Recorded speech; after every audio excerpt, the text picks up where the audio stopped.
Nakararanas na rin ang pagulan ng Surigao del Norte ngayong gabi.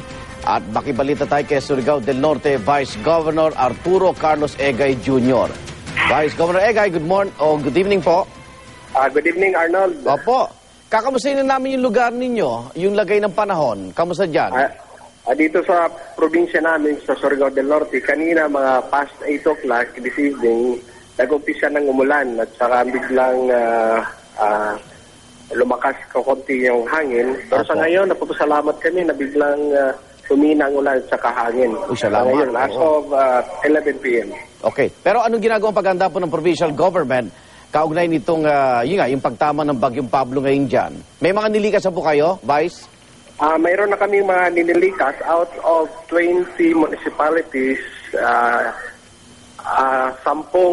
bayan na ang mayroong mga evacuation, may mga evacuation. Sa ngayon, yung data namin, more or less 2,000 families na yung apektado. Opo. That would be around more or less 5,000 persons.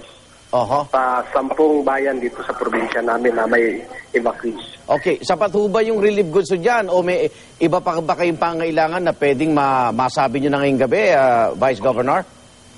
Sa ngayon, hingi kami ng tulong sa sinuman makatulong, especially from the national government. Opo. For the meantime, mayroon naman kami mga standby relief goods na handang ipamigay natin sa ating mga affected families. Opo. Maraming salamat po. Magandang gabi. Surigao del Norte Vice Governor Arturo Carlos Egay Jr.